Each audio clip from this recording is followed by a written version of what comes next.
Franck Ferrand raconte sur Radio Classique.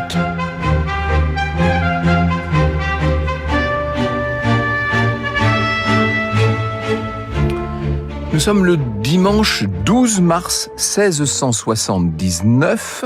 Donc on est en train d'amorcer la deuxième partie du règne de Louis XIV dans un faubourg du nord de Paris qui s'appelle le quartier de Bonne-Nouvelle. La messe du dimanche vient de s'achever dans la modeste église Notre-Dame et les paroissiens sont en train de quitter l'église. Il faut imaginer les plus dévots vêtus avec une certaine austérité. Il y a aussi des dames un peu plus intéressées par le monde et qui échangent les derniers commérages du quartier. Et au milieu de cette petite foule, une femme, elle a 42 ans, elle a l'air assez pâteau, cette Catherine, mon voisin.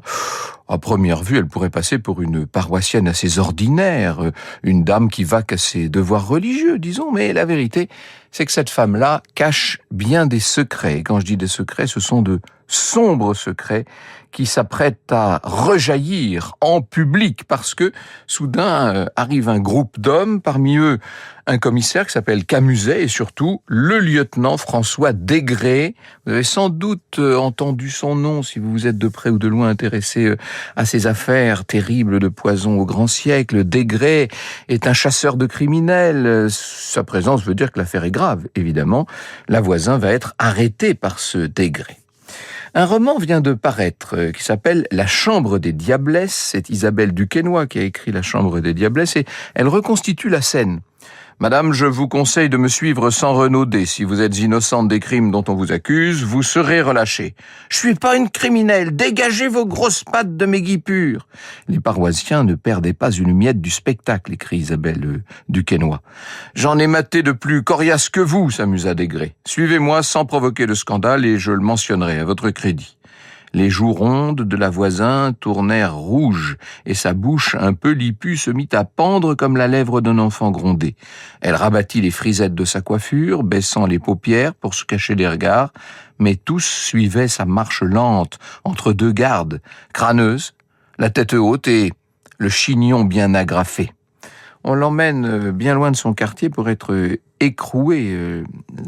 La voisin, comme on a pris l'habitude de l'appeler, cette Catherine mon voisin. Son arrestation s'inscrit dans toutes sortes d'investigations qui sont en cours depuis des années maintenant, depuis en 1672, la fuite de la célèbre marquise de Brinvilliers. Vous savez, cette femme, cette empoisonneuse. On peut dire que les autorités ont commencé à tirer sur le fil et qu'ils ont dévidé toute la pelote. Ils ont découvert 1000 activités souterraines et bien criminelles, tout un commerce de maléfices, de cérémonies plus ou moins obscures et de crimes qui font froid dans le dos. Vous avez bien compris que nous sommes entrés de plein pied dans l'affaire des poisons. Franck Ferrand sur Radio Classique. Évidemment que les enquêteurs allaient arriver à la voisin. Son nom est revenu au cours des auditions de toutes ces amatrices de substances étranges, toutes ces pseudo-magiciennes qu'on a cessé d'interroger depuis des années. Et maintenant, ils l'ont, cette fameuse dame, elle est là. Ils l'ont sous la main et ce qui se dévoile à eux, c'est une vie qui, par le biais de la magie, certes, a été dédiée au crime. Dès son enfance, alors qu'elle n'était encore que mademoiselle Dehaye, l'enfance en question se passe pendant la régence d'Anne d'Autriche, bien entendu, Catherine Dehaye, pour l'appeler par son nom, s'est faite une spécialité de la chiromancie, c'est-à-dire qu'elle lit dans les lignes de la main, vous savez. Mais évidemment, lorsqu'elle a commencé à se forger une clientèle, cette activité s'est étoffée et s'est mêlée à d'autres. Et quand plus âgée, elle a pris ses quartiers dans son faubourg, donc de Bonne-Nouvelle, son adresse est devenue un lieu recherché par toutes celles qui étaient embarrassées par des grossesses non désirée. Et comme les enquêteurs ne tardent pas à le découvrir, elle possède un véritable bureau de faiseuse d'anges. Vous savez, les faiseuses d'anges, c'était les avorteuses à l'époque. Tout ça se passe dans une sordide cahute qui est dans le fond de son jardin. Elle alimente en combustible ce qu'elle présente comme un four à pâté. Je n'ai pas besoin de vous préciser l'usage. Jean-Christian Petit-Fils, dans l'affaire des poissons, nous dit: Un jour qu'elle était ivre, ce qui arrivait souvent même en prison, elle avoua qu'elle avait brûlé dans le four ou enterré dans son jardin les corps de plus de 2500 enfants nés avant terme, chiffre sans doute exagéré, nous dit petit-fils, en tout cas non vérifié puisque les magistrats peu curieux ne cherchèrent pas à remuer son jardin. Le plus grave est qu'elle n'avait aucune conscience de son péché. En bonne chrétienne, l'âme en paix, elle ondoyait toujours l'enfant avant de le jeter dans les braises. Vous imaginez la tête des enquêteurs et pour assurer son activité, la voisin avait un atout. Cet atout, c'est son mari, ancien mercier joaillier, qui tremblait devant elle. L'historien Jean Pradel précise qu'elle le faisait même bastonner. Vous voyez, c'est ce qu'on appelle un homme battu. Pour les enquêteurs, ce n'est pas lui le plus intéressant, mais plutôt toute la liste des amants de Catherine, parfois des amants dans le même milieu professionnel. Certains ont bien des choses à dire sur ses activités parce que les avortements en série ne sont qu'une partie du scandale. Vous allez voir, il en vient d'autres et d'assez extraordinaires. Vous écoutez Radio Classique. Alors, il est peut-être temps à ce stade de faire entrer dans la ronde celui qui est le grand personnage de cette affaire des poisons, le célèbre lieutenant général de police, Larénie, Nicolas de Larénie, bien sûr, en avril 1679, juste après l'arrestation donc de la voisin. Le voilà nommé rapporteur d'une chambre ardente. Ce qu'on appelle une chambre ardente, c'est une commission temporaire chargée d'une affaire spécifique. Inutile de vous dire que quand on crée une chambre ardente, généralement le pouvoir royal n'est pas loin et que le roi en personne surveille les activités de la dite commission. Au fil de l'année, avec les interrogatoires, parfois sous la torture, interrogatoires de la voisin et de ceux qui tournent autour d'elle, les investigateurs savent qu'ils ont mis la main sur celle qui est un peu le pivot de toute cette affaire, la nébuleuse de tous ces magiciens, artisans du poison et faiseurs de mort. Cette nébuleuse est en train de prendre un contour là vraiment précis. Habile entremetteuse, nous dit Jean-Christian, petit-fils, la sorcière connaissait le repère secret de la plupart de ses acolytes, devineresses, empoisonneurs ou alchimistes dont regorgeait la capitale. Tous ces gens se fréquentaient, s'encourageaient, se prêtaient ou au contraire se volaient la clientèle, les amants ou les maîtresses, se querellaient, cherchaient même à s'empoisonner. Il fallait être vigilant, surtout entre amis, porter sur soi un contrepoison. Vous avouerez que c'est une atmosphère sympathique. On voit bien toute cette clique-là d'empoisonneurs. C'est complètement effroyable ce qui se révèle. Hein. Avec des révélations qui pleuvent sur toute cette espèce de monde et sur sa clientèle. Alors il y a les gens qui viennent essayer de deviner l'avenir, bien entendu, ceux qui veulent traiter une maladie honteuse qui dure un peu trop, ceux qui veulent séduire quelqu'un, ceux qui ont la volonté d'aider un parent à mourir pour accélérer un héritage. Ça, c'est très fréquent. Hein. Vous savez, c'est l'histoire des poudres de succession, comme on disait. Pour régler tous ces problèmes, eh bien, on leur fournit des substances peu ragoûtantes, constituées à partir de gros insectes, de fluides humains divers, ou tout simplement de substances toxiques ou mortelles. Pour les enquêteurs, les surprises peuvent devenir vraiment très gênantes, puisque peu après l'arrestation de la voisin, des magistrats de la chambre ardente vont apprendre qu'une de leurs parentes est compromise avec la sorcière. Et oui, aucun des étages de la société n'est à l'abri. La dame en question, Madame de Dreux, aurait demandé de quoi abréger la vie de ceux qui, à ses yeux, se mettaient en travers de son obsession pour le marquis de Richelieu. Et évidemment, on est bien obligé d'incarcérer cette femme malgré son grand nom. Qu'est-ce que vous voulez ? Et l'affaire ne se réduit pas à ce monde misérable et interlope, puisque je parle de grands noms, mais il y a des noms de plus en plus importants qui sont cités, des familles de plus en plus prestigieuses qui sont éclaboussées. Il y a même de très grands noms, pour tout vous dire. Madame de Sévigné, évidemment, suit les choses. Vous savez qu'elle est notre reporter de cette époque des années 1670. Elle écrit à sa fille, bien entendu. Quand il y a de grandes nouvelles, il faut les écrire. Je vous dirai donc que Madame la comtesse de Soissons, pas n'importe qui, la comtesse de Soissons, c'est carrément une des nièces de Mazarin, Madame la comtesse de Soissons est partie cette nuit pour Liège ou pour quelque autre endroit qui ne soit point la France. La voisin l'a extrêmement marquée et je pense que Sa Majesté lui a donné charitablement le temps de se retirer. Monsieur de Luxembourg, et là on parle carrément d'un maréchal de France, s'il vous plaît, Monsieur de Luxembourg s'est mis volontairement à la Bastille et se croit assez innocent pour prendre ce ton. On parle de Madame de Tingry, de plusieurs autres encore, mais c'est un chaos, et je vous mande ce qui est positif. Ah oui, Madame de Sévigné n'est pas du genre à faire des ragots, n'est-ce pas ? En fait, elle ne dit que ce qu'elle peut dire, et ce qu'elle sait, disons, parce qu'en vérité, tout ça va plus loin encore. Dès le printemps 79, une des accusées, alors cette fois, je vous parle pas de la voisin, hein, une des accusées a évoqué une personnalité encore plus puissante, puisque ça y est, le nom d'une très grande dame, mère de plusieurs enfants du roi, a été prononcé, c'est le nom de Madame de Montespan. Voici ce qu'écrit Lucien Belli dans son dictionnaire Louis XIV. Un amant de la voisin, le sage, donne plus de détails.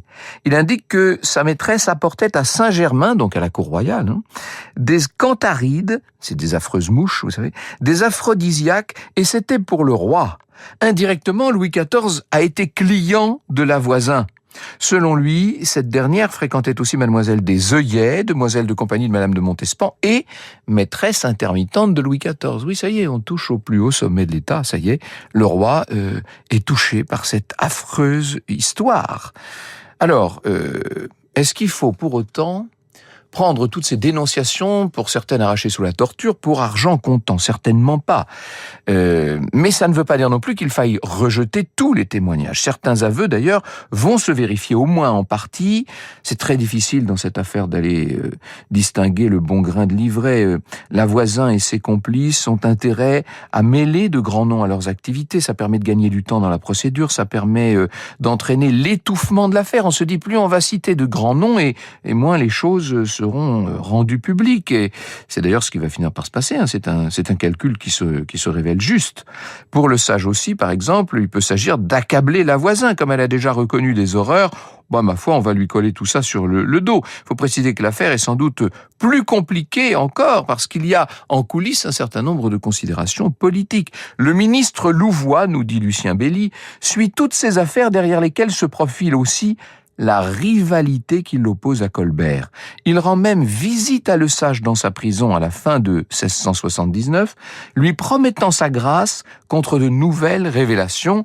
Le Sage semble impliquer plutôt des ennemis du ministre. Bref, quoi qu'il en soit, ça ne change pas le destin de la voisin elle-même.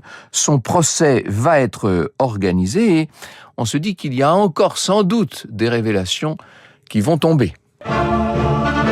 Franck Ferrand sur Radio Classique. Et ça y est, en février 1680, donc 6 mois, disons moins d'un an après son arrestation, voilà que commence le procès de la voisin, qui va pas s'éterniser. Ses aveux pleins de détails et ses révélations rendent et évidemment la peine de mort assez facile à décider. Là, qu'est-ce que vous voulez comment voulez-vous juger la voisin? Le 19 février, nous dit Jean-Christian Petit-Fils, la terrible femme connut son sort, ce qui ne l'empêcha pas le soir même de trinquer et de souper copieusement avec ses gardes. Quoi, s'étonnait-elle, nous ne ferons point médianoche? Elle s'enivra et chanta jusqu'à minuit 20 chansons à boire. Le lendemain, elle multiplia les accusations contre ses amis ou complices. Et sur la sellette du tribunal, elle renouvelle cette dénonciation, pas très circonstanciée, d'un crime dont quelqu'un lui aurait parlé, c'est un oui-dire là, et qui impliquerait cette fois le grand écrivain Jean Racine. À l'entendre, le dramaturge aurait utilisé le poison pour en finir avec la célèbre marquise du Parc, vous savez, la créatrice du rôle d'Andromaque, dont il avait aussi été l'amant. Au seuil de la mort, il y a peut-être encore des noms à soutirer à la voisin. Alors évidemment, on a éludé un point préoccupant, mais on peut pas l'éluder plus longtemps. Qu'est-ce que vous voulez faire? On va reparler des liens éventuels avec tout ce qui gravite autour de Madame de Montespan. Et contrairement à son amant le sage, la voisin persiste à ce sujet dans ses dénégations, ce qui arrange bien tout le monde, pour tout vous dire.